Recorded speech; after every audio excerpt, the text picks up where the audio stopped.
Mula sa pagkukumpuni ng mga makina ng eroplano, ngayon naman nagtagumpay sa larangan ng negosyo. Kaya samahan niyo ako at kilalanin natin ang ating ka-franchise na pumasok at sumubok sa negosyong patok. Dito lang yan sa House of Franchise Negosyo To!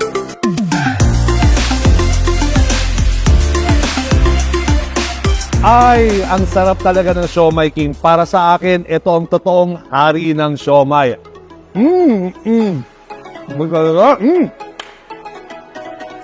Sarap. Ate, magkano ba itong kinain ko? Para sa'yo, libre na. OMG! Siya po yung may-ari ng food cart franchise na to. Siya po si Ma'am Leslie Padilla, mga ka-franchise. Siya po yung i-interview natin ngayong araw na to para sa negosyong patok na patok. Dito lang sa House of Franchise. Negosyo To! Tara, samahan nyo kami! Sa mga hindi po nakakaalam, mga ka-franchise, si Ma'am Leslie Padilla po ay isa palang dating aircraft mechanic by profession. At ngayon po isang negosyante na sumubok po sa ating food cart franchise business. Leslie, napakaganda na trabaho mo bilang isang aircraft mechanic. Oh. Ngayon na tanong ko lang, bakit ito yung napili mong kurso nung ikaw ay nasa kolehiyo pa? Actually, hindi talaga yan ang kurso na pinili ko. Ang talagang kurso na gusto ko sana ay maging isang doktor. Pero since nawala kaming pera at nag-offer ang Meralco Foundation ng scholarship para sa kurso na yan, ay glinab ko. Nakwento mo rin sa amin, Ma'am Leslie, na yung husband mo din ay isa ring aircraft mechanic. That time, nandyan pa yung mister ko. Dalawa kami nagtatrabaho sa PAL. Meron na kaming isang anak. And then, buntis ako noon that time. Tapos, nag-abroad ang mister ko, nag-OFW siya, ako na lang mag-isa. Every time na aalis ako para pumasok ng PAL, dadaling ko yung anak kong panganay, iaanda ko yung mga gamit niya, ang mother ko nagbabantay. Nag-decide ako na mag-resign para maging full-time mom. Sa ngayon, 27 years na kaming nagsasama ng husband ko. May 3 kaming anak. Ngayon, tanong ko naman, Ma'am Leslie, bakit niyo pong naisipan o pumasok sa food franchise industry? Napakalayo nito, no, sa trabaho niyo bilang isang aircraft mechanic. Matagal naman ako naging housewife, and then yung mga anak ko hindi na sila alagain. So nag-decide ako na bakit hindi ako pumasok sa business. Since ng food business ay kailangan ng tao, lalo na pag nagmo-malling, yung iba nagugutom, yung iba isa-sacrifice nila ang pagbili ng damit o gamit, pero ang pagkain, hindi nila masasacrifice pag nagugutom sila. So napili ko talaga ang food business industry. Tama eh! Bakit naman Siomai King yung napili niyong i-franchise? Since na-introduce siya sa akin nung dati kong kasama sa trabaho, and then nagtanong-tanong ako at yung wife niya talagang in-explain sa akin about Siomai King. Kaya naisipan ko, sige, why not? Subukan ko talaga. Actually, hindi na ako nagtanong sa iba. Nung makita ko siya sa Facebook, na-inspire ako, kumuha ko.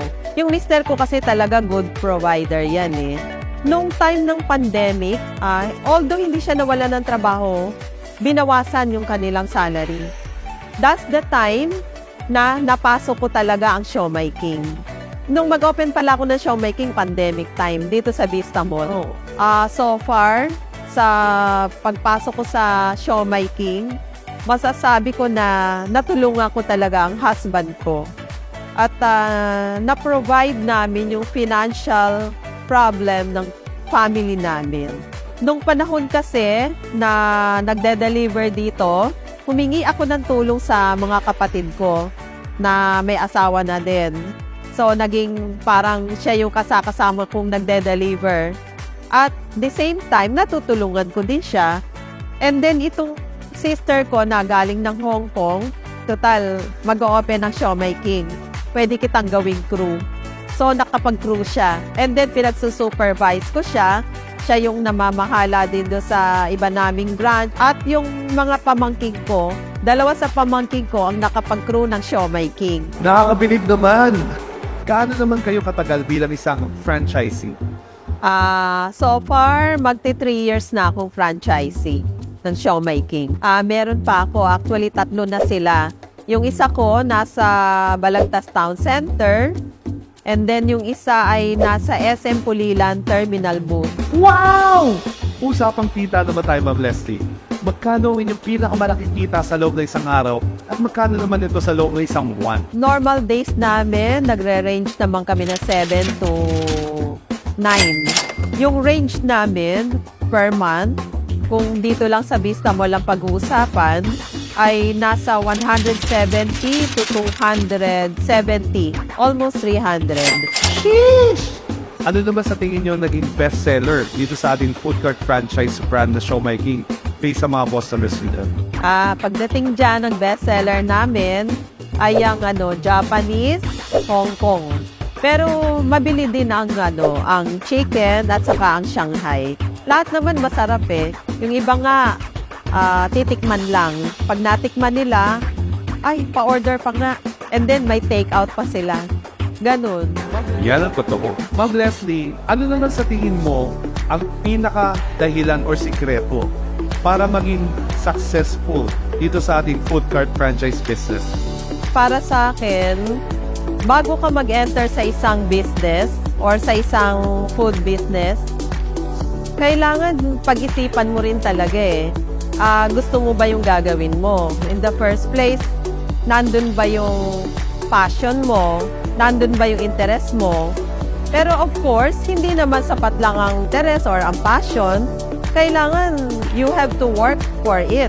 At of course, ang pinaka-importante sa lahat ay good customer satisfaction and relationship. Hindi ka ba napapagod, sa pag-manage araw-araw, sa pag-iipon, or sa pagtitinda sa Siomai King food cart franchise business? Minsan, may mga time talaga na ako ang nagko-crew. Pagka talaga masaya ka sa ginagawa mo kahit wala kang crew, ikaw ang mag-crew, gagawin mo yun para lang ma-sustain mo yung pangangailangan ng iyong business at masaya ka sa ginagawa mo. Siyempre, kaya yung pagod, siyempre nandun yun hindi naman talaga mawawala yun Pero kung gaya nga ng nasabi ko, kung gusto mo ang ginagawa mo, mahal mo ang ginagawa mo, nawawala ang pagod mo.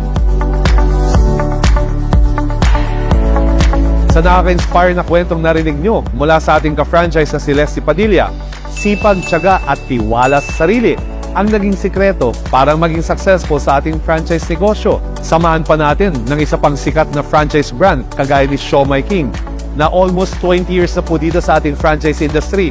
Yan pong sikreto at formula para sa isang patok na negosyo. Hanggang sa muli, sabay-sabay tayo mo-inspire para sa mga kwento ng iba pa nating mga ka-franchise dito lang sa House of Franchise. Negosyo to!